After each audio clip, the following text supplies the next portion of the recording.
बात करते हैं density of a unit cell. ठीक है, तो सपोज कर लो कोई भी हमारे पास यहाँ पे यूनिट सेल है, ठीक है, जिसका एज लेंथ स्मॉल ए के बराबर है और जिसका मोलर मास कैपिटल एम के बराबर है और जिसका डेंसिटी स्मॉल डी के बराबर है। स्मॉल डी क्या है? इस यूनिट सेल का डेंसिटी।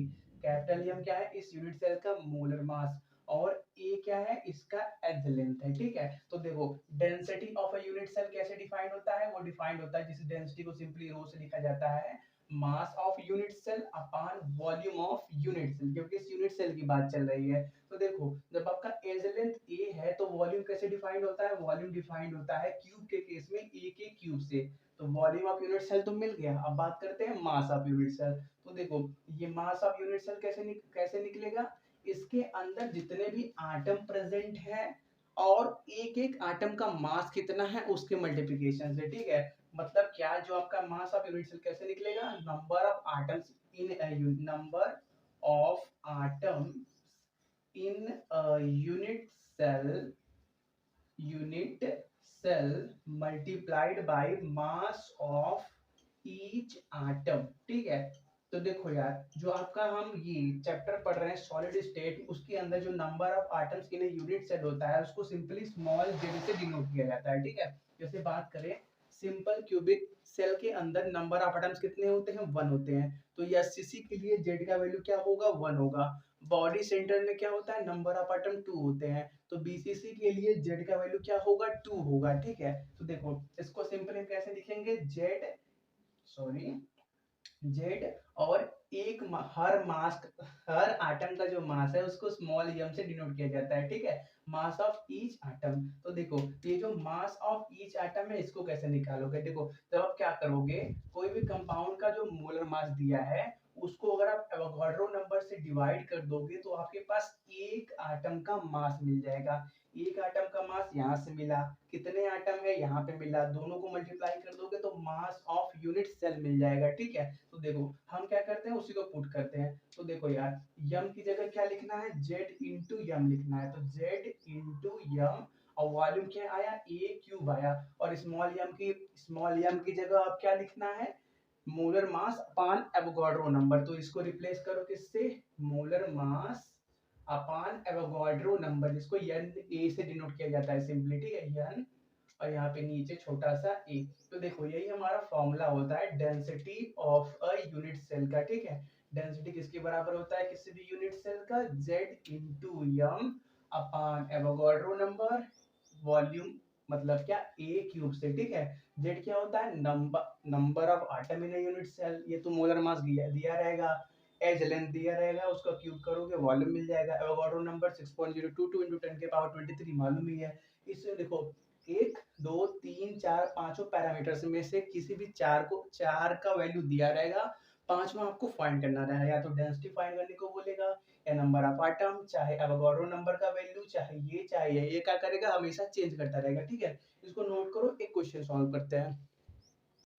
तो देखो हमारे पास ये क्वेश्चन दिया है, उससे पहले एक इंपॉर्टेंट पॉइंट नोट कर लो कि देखो जो डेंसिटी आपका एक यूनिट सेल का होगा वही डेंसिटी आपके क्रिस्टल का भी होगा।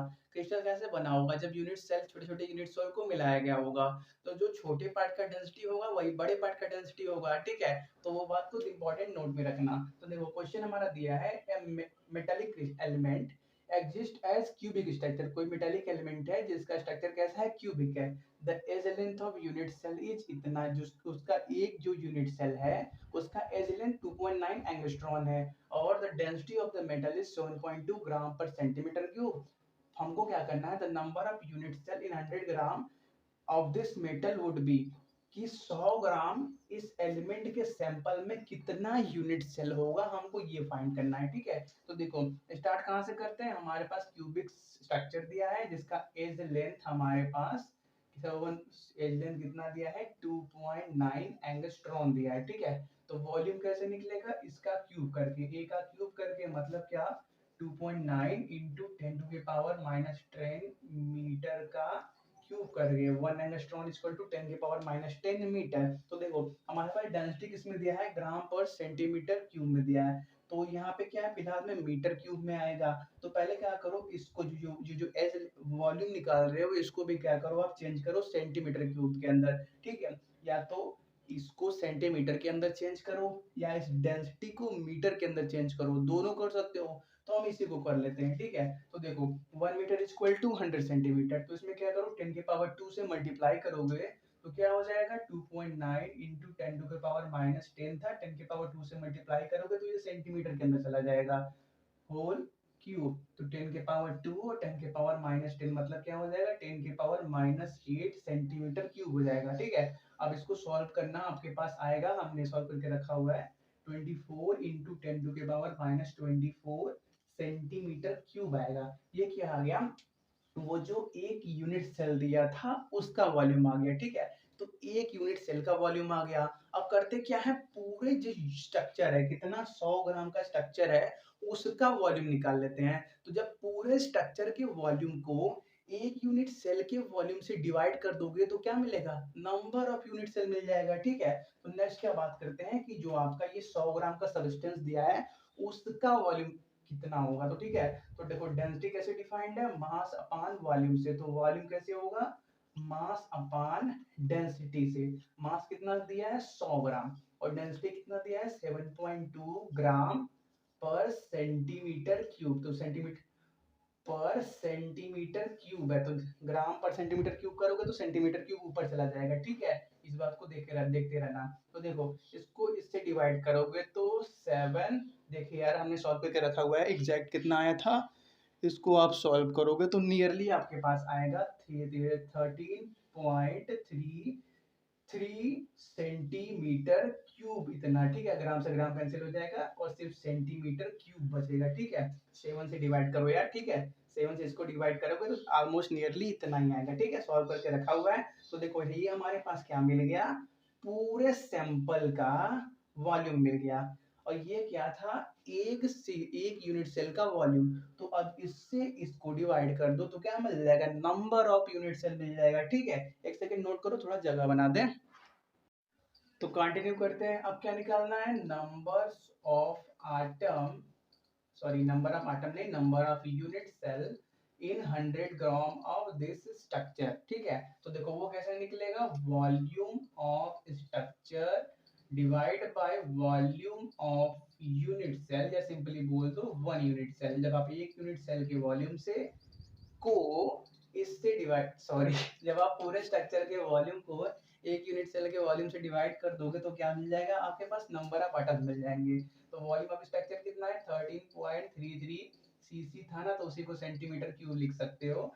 डिवाइड में क्या है 24 इंटू 10 के पावर माइनस 24 सेंटीमीटर क्यूब।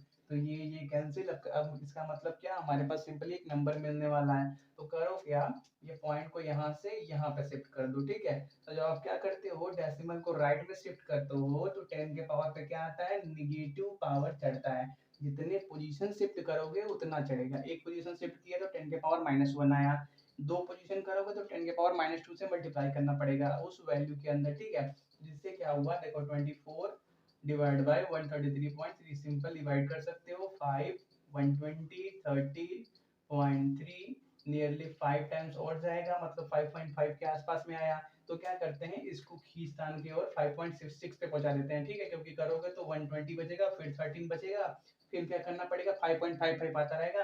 तो इसको नियरली ले जाओ, इन दोनों का मल्टीप्लीकेशन 5.6 के बराबर, और इनटू में क्या है 10 के पावर माइनस 1 ऊपर है और 10 के पावर माइनस 24 नीचे है, ठीक है। तो देखो यार बुक में 5.6 भी हो सकता है, 5.7 भी हो सकता है, ठीक है। थोड़ा सा कैलकुलेशन में तो हो जाता है इधर उधर, ठीक है। अब अपने अपने बुक में चेक कर लेना क्या दिया है। तो 10 के पावर माइनस 24 को ऊपर ले जाओगे तो क्या हो जाएगा, 10 के पावर 24 बन जाएगा।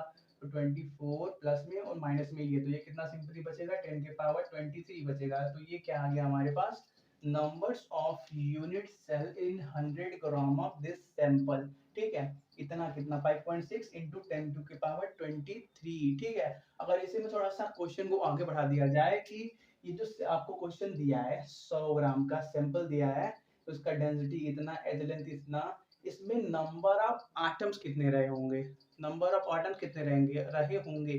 तो देखो उसके लिए भी आपको नंबर ऑफ यूनिट सेल तो निकालना ही पड़ेगा, क्योंकि हमको 100 ग्राम सैंपल दिया है। तो उसके अंदर यूनिट सेल निकालोगे, फिर क्या करोगे, एक यूनिट सेल के अंदर कितने आइटम होते हैं उससे मल्टीप्लाई कर दोगे, तो इस 100 ग्राम के सैंपल में कितने आटम है वो मिल जाएगा। देखो अगर सिंपल क्यूबिक सेल होगा, क्यूबिक सेक्शन लिखा हुआ है लेकिन कौन सा ये कंफर्म नहीं है, तो अगर एससीसी होता सिंपल क्यूबिक सेल तो उस टाइम पे नंबर ऑफ एटम उसके अंदर एक यूनिट सेल के अंदर कितने होते हैं, 1 होते हैं।